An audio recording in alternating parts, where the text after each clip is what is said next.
Hola, bienvenido, bienvenida nuevamente a otro video de la serie de Option Edge, donde te cuento qué cosas hemos estado haciendo en la herramienta con el objetivo de siempre ir mejorando en la propuesta de valor y poder darte más y más información y herramientas para que puedas analizar el mercado de una forma más profesional y que, bueno, que en definitiva o el objetivo último es que tu proceso de toma de decisión en cuanto a inversión se refiere se vea beneficiado por este tipo de herramientas. Eh, Ahorita quiero hablarte de otro módulo que incorporamos en nuestra herramienta y esta se llama herramientas Quant. Cuando nos vamos a herramientas Quant vas a ver una serie de desplegables, menús y también de distintos análisis. En esta parte de aquí arriba podrás ver análisis técnico, Volatility Lab y Research Macro o Research Macroeconómico. En la parte de análisis técnico tenemos la herramienta ML del RSI, que es Machine Learning del indicador técnico, perdón, del RSI. Esto es una de las partes que incorpora, perdón, la estrategia de swing de Balance Ocean, que lo explicamos en otro video. El stop loss es el que utilizamos nosotros con el Fair Value Gap y esta también es un componente del swing, de la estrategia swing de Balance Ocean. Trend Wave, básicamente lo que hacemos es entender la tendencia utilizando ciertos análisis de algunos indicadores, o la combinación de unos indicadores, que también es el tercer componente de la estrategia swing. Básicamente la estrategia swing de Balance Ocean lo que hace es tomar en cuenta el trend wave y el ML y el RSI optimizado utilizando técnicas Machine Learning, y cuando los dos están de acuerdo existe la decisión de compra o venta, y la gestión de la posición, bien sea, bueno, únicamente basado en el stop loss, porque la parte de, de la ganancia de la posición es aprovechar al máximo el swing, o cuando alguna de las dos, Trend Wave y Machine Learning RSI, simplemente no están de acuerdo, la parte del stop loss es la que decide cuándo salir de la posición. Entonces, déjame mostrarte qué es esto en la parte de análisis técnico. En la parte de Machine Learning del RSI, simplemente colocando aquí el ticker y el periodo que quieras analizar, como también modificando los valores o los parámetros de la estrategia, vamos a poder ver en qué se basa, ¿no? Entonces aquí estamos analizando el RSI para 3 años, perdón, en el Spider para 3 años, cómo se incorpora o cómo funciona este indicador mejorado con Machine Learning, que básicamente es el KNN más Kalman Filter, ¿no? O sea, utilizando esa metodología. Pero sin entrar mucho en temas técnicos, lo importante es que sepas que aquí lo que estamos viendo es en la parte verde, pues sin lugar a dudas, nos dice, mira, esto va para arriba, y en la parte roja, pues esto va para abajo, ¿no? O sea, simplemente una decisión binaria, pero con una optimización de indicadores técnicos que son relativamente comunes para todos los analistas técnicos. En la parte del RSI, aquí vemos como que el RSI estándar y el RSI optimizado, y esta es una de las partes de la toma de decisión para este tipo de proceso. También está, como mencioné antes, el Kalman Filter, que es una especie de media móvil, pero calculado de otra manera, increíblemente potente para este tipo de análisis. Cuando nos vamos a el stop loss, vamos a mantener el análisis de NVIDIA porque lo que me importa es que veas cómo funciona. Aquí tienes la metodología de qué es el Fair Value Gap, cómo funciona, inclusive cómo se calcula, y el objetivo es justamente ver cuándo esto ha tomado la decisión de salir de una posición de NVIDIA. Entonces cuando le das acá, vas a ver cómo el precio está acá y se va generando esta área, ¿no? Roja cuando está el precio por debajo o verde cuando el precio está por encima, y esos son los puntos en los cuales nosotros deberíamos salir de la posición, ¿no? Por ejemplo, cuando el precio rompe no solo la línea continua, sino también la línea punteada, porque el Fair Value Gap realmente es un área, ¿no? No es un nivel específico. Cuando el área es completamente penetrada por el precio, o sea, se rompe completamente, pues ahí entonces tomamos la decisión de salir. En este caso, por ejemplo, de Nvidia, acá no tenemos todavía la decisión de salida porque simplemente no se ha roto el nivel más bajo, ¿no? Del Fair Value Gap. Pero aquí puedes calcular, digamos, muchos más años para ver cómo se ha comportado esto. En la parte del trend wave, de la misma manera, tenemos el subyacente, tenemos el periodo que queremos analizar y, digamos, las variables que se toman en consideración para el cálculo de este indicador de tendencia, ¿no? Entonces, si ponemos esto, vamos a ver que esto funciona de una manera que es bastante intuitiva, ¿no? O sea, el trend wave lo que busca es decirnos a nosotros si el precio está en una tendencia alcista o está en una tendencia bajista. Este tipo de indicadores sufren cuando el precio entra en una lateralidad, ¿no? Porque nos dice va para arriba, después va para abajo, va para arriba, va para abajo, va para arriba, va para abajo. Y ese cambio relativamente frecuente de lo que es la señal de entrada y salida o de alcista y bajista no es más que una indicación o un indicador de que el precio se encuentra en un rango. Entonces, el swing trading, que al fin y al cabo, como te comenté, Trend Wave, Stop Loss y Machine Learning RSI son tres componentes básicos de lo que es la estrategia de swing. Cualquier estrategia de swing, sea la que sea, con que funcione con cualquier indicador, con el indicador que tú quieras, sufre justamente de la lateralidad de los precios, ¿no? La idea del swing es aprovechar los swing, ¿no? Cuando sea un swing alcista o cuando sea un swing bajista y tener esa posición por mucho tiempo o por el tiempo que sea, ¿no? Pero sin lugar a dudas no es una operación que sea intradía ni mucho menos. Priceball lo que hacemos es entender cuáles son los niveles muy importantes del precio en función de cómo se está comportando el precio y el volumen en cada uno de esos niveles. Aquí puedes, como bien te comenté, cambiar simplemente el ticker, las barras que quieres que sean visibles, cuál es el tick size que quieres considerar y en función de eso pues se hace todo un análisis del perfil de precio y te dice entonces cuáles son estos niveles importantes, ¿no? Ok, la parte de manipulación, eh, aunque a lo mejor la palabra es un poco fuerte, lo que busca tratar es de ayudarte a entender de que el precio puede estar comportándose por razones que no explican el comportamiento normal histórico que ha tenido el precio. Con esto quiero decir de que pueden existir movimientos muy agresivos, bien sea a la alza o a la baja, o movimientos muy laterales, algo que simplemente el precio está haciendo que no corresponde con lo que ha venido sucediendo, ¿no? Eso es básicamente la idea. Detrás de esto hay un análisis un poco más profundo del que te acabo de decir, pero en definitiva lo que quiero que te quedes es que la parte de análisis de manipulación busca ayudarte a entender si realmente el precio en estos momentos se está comportando de una forma tal que el análisis técnico es capaz de responder las preguntas como estoy yendo hacia arriba, estoy yendo hacia abajo, estoy consolidando, estoy haciendo ciertas capitalizaciones. O sea, que el análisis técnico sea capaz de responder el comportamiento del precio, ¿no? O explicar más bien el comportamiento del precio. Entonces, déjame poner 6 meses, vamos a poner Tesla, y cuando le das el análisis vamos a ver que en estas franjas que están aquí en rojo es cuando el precio se ha comportado de una manera diferente, ¿no? Donde el análisis técnico estadísticamente falla, ¿ok? Y aquí tienes el indicador del Cumulative Manipulation Index y básicamente una descripción de qué son estas áreas, ¿no? Y cuándo tener un poco de precaución, cuándo está, digamos, bien desde un punto de vista, como te digo, de que el análisis técnico es capaz de responder al comportamiento del precio, o explicarme, perdón, el comportamiento del precio. Y la parte de indicadores de TradingView, bueno, seguimos teniendo el Stage Analysis institucional que creé y que lo tengo ahí disponible para que lo puedas usar. Y progresivamente voy a ir agregando indicadores técnicos que puedes también utilizar en TradingView. En la parte de Volatility Lab tenemos el Volatility Forecast y el VIX Lab o el laboratorio del VIX.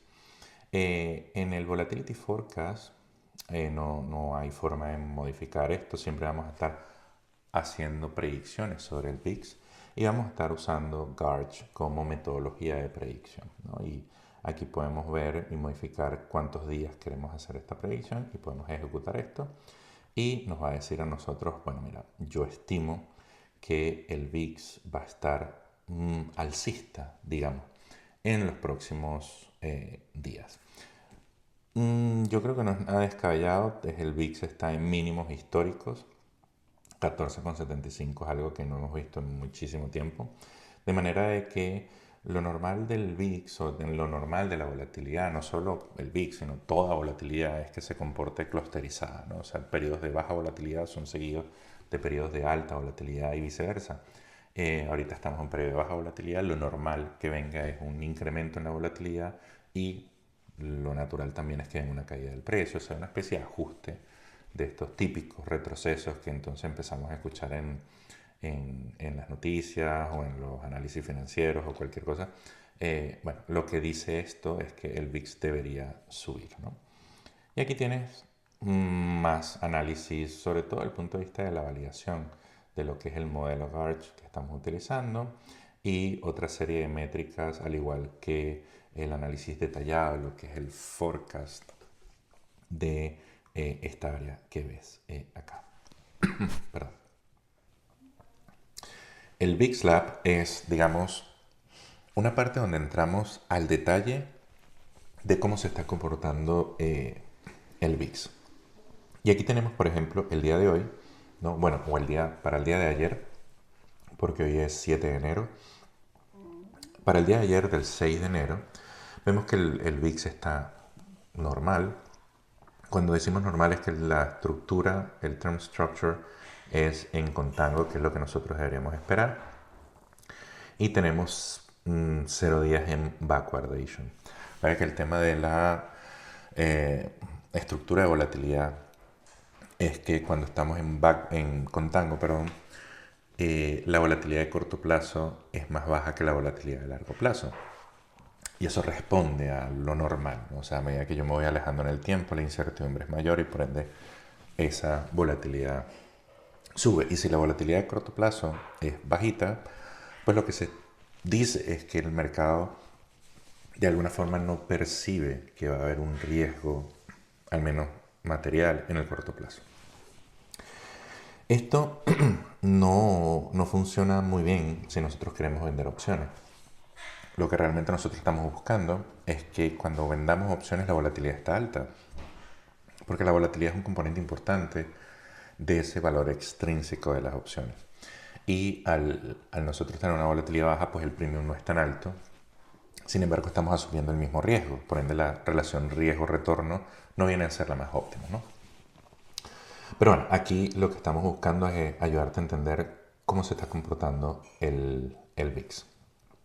Aquí vas a poder ver la estructura de volatilidad, la volatilidad realizada versus la volatilidad implícita y los riesgos de cola calculados con el VIX.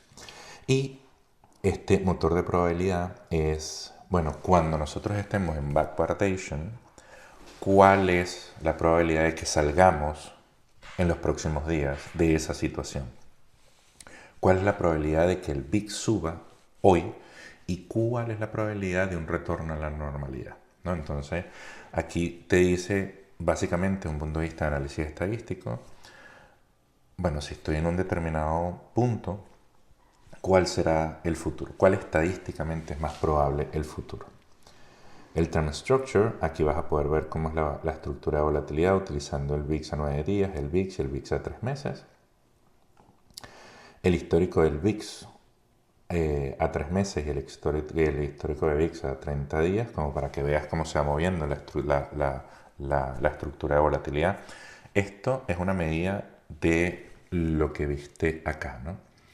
Yo estoy comparando este punto con este punto desde un punto de vista de las series temporales independientes. Entonces, cuando el de 3 meses es mayor al de 30 días, eso quiere decir que la parte más larga está más arriba y la de acá está más abajo. Entonces, pero en el momento que del VIX sea mayor al de 3 meses, vemos cómo existe una inversión de la estructura de volatilidad, ¿no? Y eso es cuando pasamos de contango a backwardation. El checklist, digamos, es una especie de, sí, de lista de criterios para saber si es interesante o no vender opciones dadas las condiciones actuales de volatilidad para el SPY. Acuérdate que el VIX es solo para el SP500 Si estás analizando single names como Apple, Nvidia, o sea, empresas como tal, ahí sí tendríamos que hacer un análisis específico de cómo se está comportando la volatilidad implícita en esos activos. Pero si queremos verlo desde el punto de vista del mercado, aquí tenemos un checklist de, por ejemplo, hoy estamos en contango, el VVIX versus el SKU, estamos bien o no, la volatilidad implícita es mayor a la volatilidad realizada, cómo estamos el VIX de 20 a 30 días, estamos en backwardation, por ende deberíamos evitar el tema de vender una naked put. Entonces se genera una especie de recomendación donde te dice, bueno, mira, de 5 criterios estamos cumpliendo 3, bueno, a lo mejor vamos a pensárnoslo un poco mejor. Y en la parte de educación, pues simplemente es una leyenda, ¿no? O sea, ¿qué es backwardation? ¿Qué significa cuando está todo bien? ¿Cómo leer la volatilidad histórica y la volatilidad implícita? ¿Qué significan estas dos métricas que tienes acceso vía Yahoo Finance sin tener que pagar nada? Y cómo se calculan las probabilidades, ¿no? Todo lo que se ve acá, cómo yo lo estoy calculando. Entonces, eso es lo que es el laboratorio del VIX, justamente para que puedas ver claramente cómo se comporta la volatilidad, porque es un componente increíblemente importante de las opciones. Y el research macroeconómico tenemos algunas cositas. Primero forecasting, después breadth, después un cálculo de colapso de la bolsa, en qué ciclo económico estamos y dónde se está moviendo el dinero en la parte de las opciones. En la parte de forecasting tenemos estas simulaciones donde puedes ver entonces un forecast de la proyección utilizando Monte Carlo y Geometric Brownian Motion. Aquí ves la distribución de los retornos en ese periodo de forecast, al igual que un retorno promedio al final de ese periodo, una desviación estándar y el skewness y el kurtosis, que son dos componentes estadísticos importantes para entender cómo es la forma de la distribución, ¿no? El value at risk al 99% y el conditional value at risk, que son métricas increíblemente importantes para saber cuál es potencialmente no solo la probabilidad de que se dé una pérdida, sino la magnitud de la misma. La parte del breadth, simplemente aquí lo que estamos haciendo es, pues, calculando cómo se comportan los subyacentes de un determinado índice, ¿sí? Y cómo se comporta me refiero a si el precio de los subyacentes está por encima de la media móvil 50, por encima de la media móvil 100 y por encima de la media móvil de 200. Esto es un análisis bastante interesante porque es un indicador contrario, se puede decir, ¿no? Cuando muy pocas empresas están por encima de esas medias móviles, estadísticamente coincide con un punto de rebote, ¿no? Estaríamos llegando a una especie de soporte del mercado. Entonces, esto es bastante interesante que lo tengas en consideración y solo hacemos el análisis para el Dow Jones, el Nasdaq y el S&P 500. Realmente son índices que adentro tienen compañías las cuales nosotros podemos calcular y decir, bueno, el precio de Apple está por encima de su media móvil, el precio de Google está por encima de su media móvil y así vamos con todas y después hacemos un promedio ponderado y calculamos entonces justamente estos porcentajes que ves acá. La parte de colapso, digamos que calcula la probabilidad de un evento en función de la información que tenemos en el mercado de opciones. Entonces, tú puedes decir, mira, en el S&P 500 quiero saber cuál es la probabilidad de que exista una caída de un 15% en los próximos 6 meses. ¿Qué me está diciendo el mercado de opciones en este sentido? Cuando tú le das a calcular, pues entonces te dices, mira, yo creo que existe una probabilidad bastante alta, de un 58%, de que en los próximos 6 meses veamos una corrección del 15%, ¿no? Y estadísticamente esto no debería sorprender. Si es cierto que si a lo mejor yo me vengo a decir, bueno, cuál es la probabilidad de que yo vea un evento de una caída del 30% en los próximos 2 meses, esto es extremadamente bajo, ¿no? O al menos el mercado no está viendo que en los próximos 2 meses exista un colapso en la bolsa o en este ticker, en el SPY, de una magnitud de un 30%. Entonces, esto te ayuda a entender más o menos qué está pensando el mercado de opciones en cuanto a eventos de cola, ¿no? Esos tail risk que estadísticamente debemos siempre tener en cuenta para justamente a lo mejor tomar decisiones de cobertura o Si no queremos complicarnos la vida con derivados para cubrir el portafolio, podemos entonces modificar la beta del portafolio para que no esté tan positiva, pues entonces podemos poner o invertir en activos que estén descorrelacionados con el mercado para entonces hacer que la beta de nuestro portafolio vaya bajando un poco. Cualquier metodología de cobertura que quieras utilizar. En la parte de ciclo económico simplemente es un análisis, un research, ¿no? Donde te dice, bueno, tenemos estamos en un ciclo económico donde hay una expansión, estamos en el mid-late, estamos en un decline o en algo que es un poco complicado de clasificar, ¿no? Y cuando decimos un poco complicado de clasificar es porque existe un cruce de información en cuanto a datos macroeconómicos se refiere. Podemos tener a lo mejor crecimiento macroeconómico, ¿no? Crecimiento del Producto Interno Bruto, pero a lo mejor la parte de la inflación no está tan bien controlada, la parte del desempleo pues parece que está empezando a flaquear, pues también estamos analizando temas de tipos de interés, impagos, liquidez en el sistema bancario, o sea, no solo es un punto de vista 100% macro, sino en qué parte del ciclo estamos, ¿no? Dónde se alinean varios indicadores macroeconómicos para decir, oye, estamos en esto. Esto no quiere decir que esto va a tener un impacto negativo en la bolsa. Justamente te muestro aquí el SP500 en los distintos ciclos económicos, en estos 4 ciclos económicos que yo he decidido colocar. Y como ves, pues bueno, no necesariamente en una parte de incertidumbre la cosa va mal. No necesariamente en la parte roja la cosa va mal. Pero sí es verdad que se mantiene que en lo rojo tiende a ser más negativo que positivo. En lo azul tiende a ser más lateral que alcista, aunque tenemos partes alcistas importantes como este. Y en la parte verde pareciera ser un momento interesante para empezar a colocar posiciones. Pero no es un indicador adelantado de cómo va a ser el performance, simplemente es un análisis macro donde el objetivo es justamente ayudarte a decir, oye, mira, yo creo que estamos en este momento con estas condiciones y por ende lo que mejor me conviene a mí es no tener tanta exposición o incrementar mi exposición o tomar la decisión que quieras pero con otra información y con otro lente en cuanto a análisis se refiere. Aquí están todas las variables que se están utilizando y qué significa cada una de las clasificaciones que ves acá. Y el Big Money, lo que estamos tratando de entender es dónde se está moviendo el dinero en cuanto a opciones se refiere y cuál es el sesgo, ¿no? Está entrando mucho más dinero a las calls que a las puts. Y está entrando mucho más dinero en las calls, pero en el ask, no tanto en el bid. O está entrando más dinero en las puts, a lo mejor por el ask o por el bid. Entonces, si yo quiero entrar de forma agresiva en una determinada posición de opción, digamos una call, y le pego al ask, eso intrínsecamente me está diciendo a mí que tu interés es bastante alto para entrar en esa posición. Normalmente cuando nosotros operamos en opciones, tratamos de entrar en el mid, ¿no?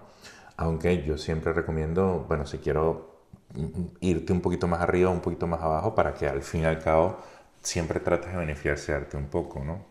Al fin y al cabo tienes un spread, ¿no? Y en ese spread hay compradores y vendedores. Entonces, si te pones en el mid o te pones un poquito más para acá o te pones un poquito más para allá, pues generalmente vas a tener el cierre de la posición. Pero si yo quiero entrar sí o sí en una put y la compro, pues le pego al ask. Entonces, esto es un análisis de sentimiento. Si yo tengo mucho volumen en una determinada opción, en un determinado precio, puedo inferir cuál es la intención del mercado. Y eso es lo que estamos tratando de hacer aquí. Entonces, ¿cuál es el sesgo de los del top 50, ¿no? Del contrato que está en las 50 mejores posiciones? ¿Cuál es la distribución tipo el score? ¿Cuál es el put ratio, put call ratio?